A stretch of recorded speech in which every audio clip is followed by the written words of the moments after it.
میں خواتین سے متعلق بہت ساری بے اعتدالیاں دنیا کے ہر مذہب میں رہی ہیں۔ یہودی کیا کرتے تھے کہ حالت حیض میں عورت سے بالکل کنارہ کشی اختیار کر لیا کرتے تھے، اس کے قریب بھی نہ جانا، اور کھانا پینا بھی الگ اور جھوٹا بھی الگ۔ تو بعض مذاہب میں کوئی فرق ہی نہیں تھا کہ حالت حیض اور پاکی کی ایام میں۔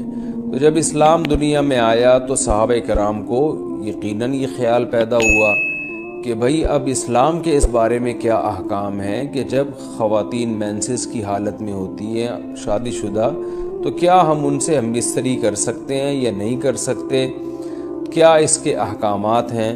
تو اللہ نے صحابہ کے سوال کو اور پھر اپنے جواب کو قرآن مجید کا جز بنا کے نازل کر دیا۔ وَيَسْأَلُونَكَ، اور یہ لوگ آپ سے سوال کرتے ہیں عن المحیض، حیض کے بارے میں۔ تو حیض کے بارے میں سوال نہیں تھا، اصل میں سوال یہ تھا کہ حالت حیض میں زوجہ سے ہم بستری جائز ہے یا نہیں ہے، تو قرآن نے اس کی طرف اشارہ کر دیا۔ قل، اے نبی آپ ان سے کہہ دیجئے، ہوا اذن، اذن اصل میں تکلیف کو بھی کہتے ہیں، گندگی کو بھی کہتے ہیں۔ تو یہاں گندگی مراد ہے کہ وہ گندگی ہے۔ فَاعْتَزِلُوا النِّسَاءَ، لہذا عورتوں سے دور رہو، فی المحیض، حالت حیض میں۔ وَلَا تَقْرَبُوهُنَّ، اور ان کے قریب مت جاؤ، حَتَّى يَطْهُرْنَ، جب تک کہ یہ پاک نہ ہو جائیں۔ تو اس میں قرآن مجید نے جو لفظی ترجمہ ہے وہ قرآن کی آیتوں کا یہی ہے کہ ان سے کنارہ کشی اختیار کر لو، لیکن احادیث سے ہمیں پتہ چلتا ہے کہ یہاں کنارہ کشی اختیار کرنا یہ کنایا ہے ہم بستری کرنے سے، یعنی ان سے ہم بستری کرنا تمہارے لیے جائز نہیں ہے۔ کنارہ کشی سے وہ جو یہودی کر لیا کرتے تھے وہ مراد نہیں ہے یہاں پہ، اور اس کی تفصیل احادیث میں۔ تو قرآن نے چونکہ صاف لفظوں میں جماع کا ہم بستری کا ذکر نہیں کیا، تو صرف کنایوں سے کام لیا ہے قرآن مجید نے۔ فَاعْتَزِلُوا النِّسَاءَ، ان سے اعتزال کرو، یعنی دور رہو ان سے۔ دور رہنے کا مطلب صرف دور رہنے سے یہ مراد ہے، صحیح حدیث ہے، نبی صلی اللہ علیہ وسلم نے فرمایا يَصْنَعُوا كُلَّ شَيْءٍ إِلَّا النِّكَاحَ، حالت حیض میں اپنی زوجہ کے پاس تم جا سکتے ہو، سب کچھ کر سکتے ہو سوائے جماع کے۔ تو انٹرکورس جو اسے کہا جاتا ہے وہ حلال نہیں ہے۔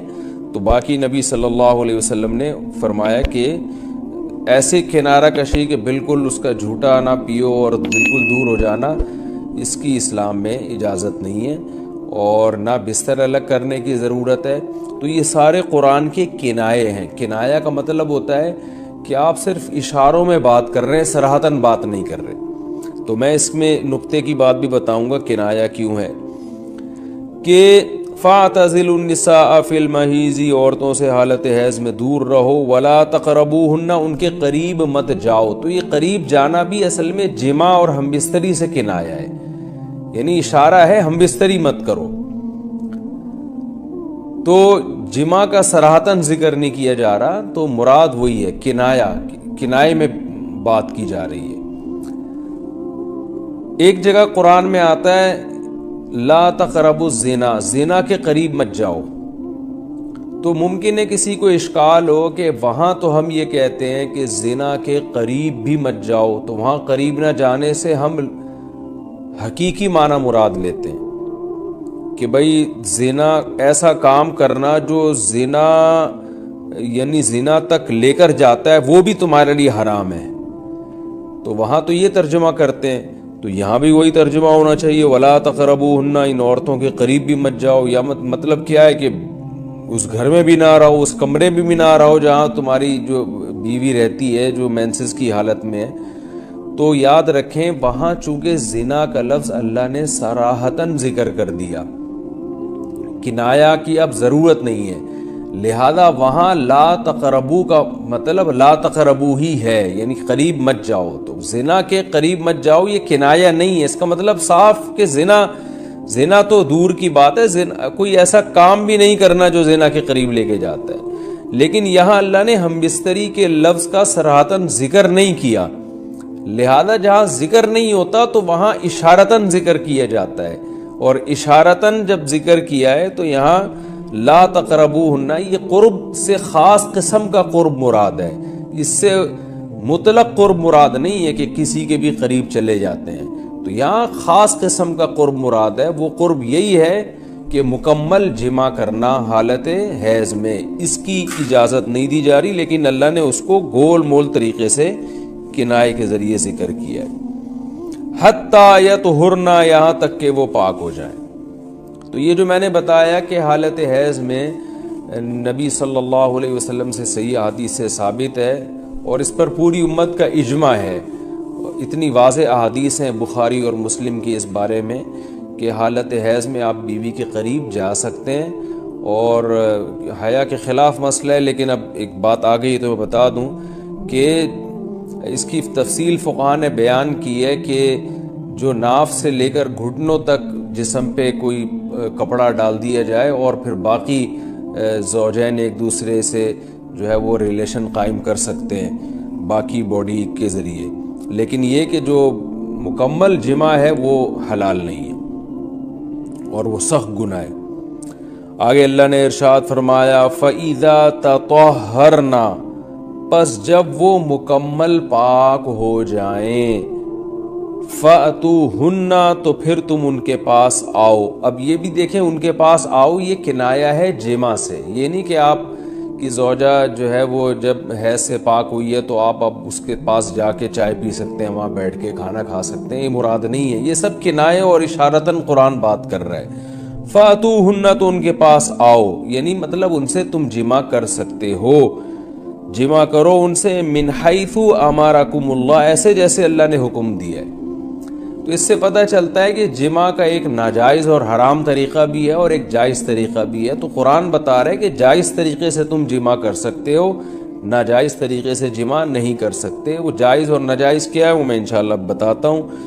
ان اللہ، بے شک اللہ تعالی، یحب التوابین، توبہ کرنے والوں سے بھی محبت کرتا ہے، ویحب المتطہرین، اور تطہر جو ہے نا یاد رکھیں، دیکھیں یہاں دو لفظ استعمال ہوئے ہیں، ایک استعمال ہوا ہے طہورا یطہورو حتی یطہرنا، اس کا مطلب ہوتا ہے پاک ہو جانا، اور ایک ہوتا ہے تطہرنا، باب تکلف ہے، یعنی تھوڑا تکلف سے پاک ہونا، اہتمام کر کے۔